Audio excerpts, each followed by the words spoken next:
Yo, what's going on YouTube, man? It's Trey TV. I'm back with another video, man. So check this out. We got the boxing voice throwing hate and shame and just being a straight hater, man. You know what I'm saying?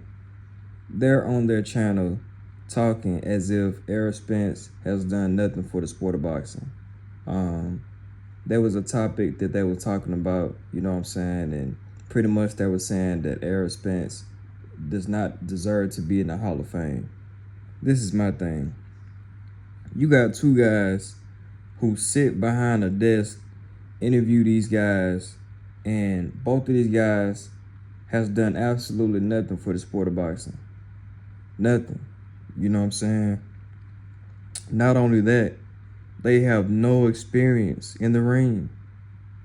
Danny and the other guy, I forget his name, you know what I'm saying? But neither one of them strapped up. Record book, anything, has done nothing amateur-wise, for sure, and pro-wise. And y'all got the nerve to sit up there and talk about Errol Spence as if he won't fracture y'all jaw as well. You know what I'm saying? At the end of the day, when it's all said and done, when it comes down to boxing, it's always going to be politics. You know what I'm saying? And I get that. I get it's always going to be politics. But the boxing voice, y'all need to be boycotted, man, because y'all just full of female thoughts, man. You know what I'm saying? How could y'all sit up there and say that Errol Spence don't deserve to be in the Hall of Fame? Do y'all not know what he did? You feel me?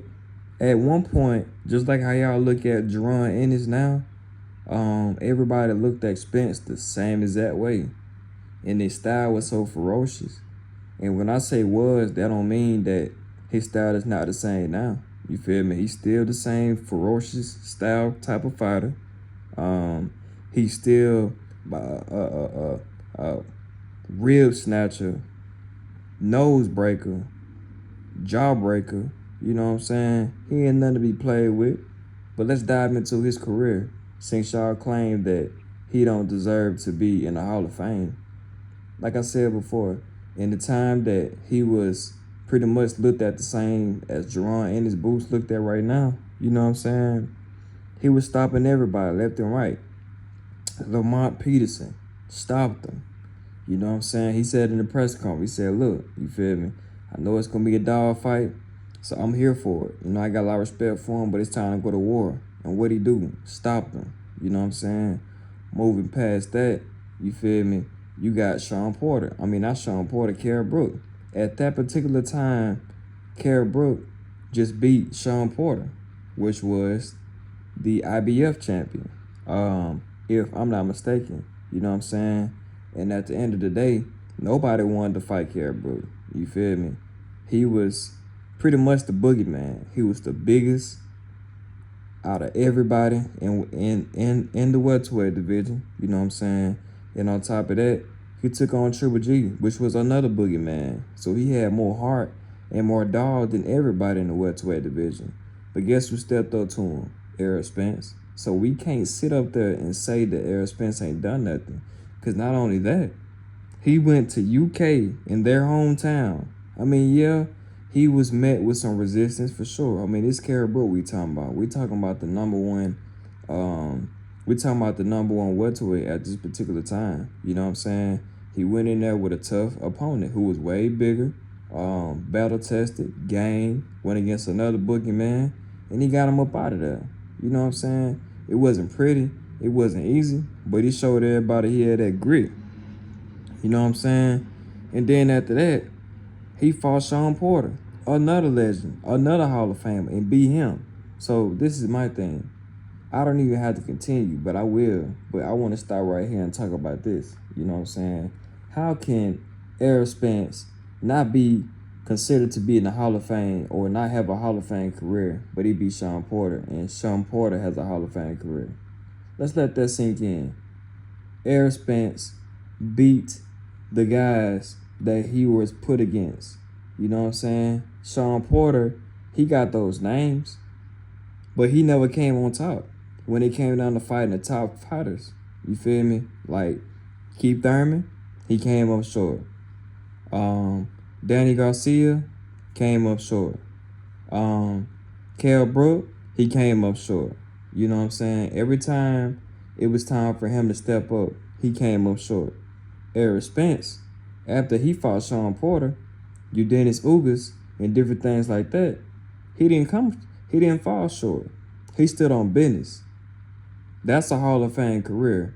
Not a, oh, it was close, but I couldn't edge it out or nothing like that. Man, get out of here with that, bro. You know what I'm saying? That ain't no Hall of Fame career. I mean, I got a lot of respect for Sean, but when you put pen to paper and when you look at stats and when you look at who beat who and who stepped up whenever that was, for faced with adversity, Errol Spence answered. You know what I'm saying? But this is my thing. You know what I'm saying? Everybody is so wrapped around being in the moment. We got a lot of casual boxing fans, and we got a lot of people with platforms that are boxing connoisseur fakes in the moment. You know what I'm saying? Everybody that says, oh man, Spence need to retire, they just live in the moment. You know what I'm saying? They wasn't saying that after he fought Sean Porter. They wasn't saying that after he fought Danny Garcia. They wasn't saying that after Ugas. All of a sudden, this man take one loss, and I don't care how bad it looks. Y'all gotta understand something. That's how I know y'all ain't like that. Everybody who agree with the boxing voice, I know y'all ain't got no heart at all. And I'm talking about heart in the ring. When you test it, you gonna fight back. Nobody got no heart on that show. Because you gotta put real life situations into real life perspectives. Errol Spence, if y'all thought that he was the boogeyman then, or if y'all thought he was as dangerous as y'all say he was then, don't you think he gonna be more dangerous now? Don't you think he gonna work on what he should have been working on then now? You know what I'm saying? Don't you think he gonna have a chip on his shoulder? Don't you think he's gonna be a lot more defensively responsible, a lot more tighter, a lot more stronger now that he's moving up to 54? I mean, I can go on and on about everything that I'm saying, but it's just common sense. The boxing boys, they don't know nothing about the sport of boxing. Nothing. All they do is sit up there, interview these guys, be messy, and try to dig into their personal life. You know what I'm saying? But when it come down to stats, they don't really know boxing like that. You know what I'm saying? You put me in the room with Danny and the other boy, the bald head dude, I'm gonna come out victorious every single time. You know what I'm saying? And this ain't even about me. I'm just giving the fans, I'm just giving the people out here that game, that truth. You know what I'm saying? Because Errol Spence is that deal. And when he come back and prove the boxing voice wrong, prove all these haters wrong, what y'all gonna say then? You feel me? Y'all ain't gonna say nothing. Like y'all ain't saying. Y'all just riding on this little wave that, oh, he need to retire because somebody else saying it. Being a little bandwagon. You know what I'm saying? But like I said before, man, the boxing voice, y'all need to be boycotted, man, because y'all just giving these false narratives to people who don't know anything about boxing. Y'all dragging this man's name. He got a family with kids. But other than that, man, like I said, the boxing voice, y'all don't know what y'all talking about. Y'all need to go do your homework, sit down in front of a student teacher desk and actually look up what he's done and compare it to the Hall of Fame guys that just got inducted now and see what he falling into. But other than that, man, listen, if y'all ain't already subscribed to my channel, man, hit that subscribe button. I got a lot of big things coming, you know what I'm saying? Like the comment for the algorithm, you feel me? Not for me, but for the algorithm so everybody can hear this realness, man. You know what I'm saying? This Trey TV, man, and we out.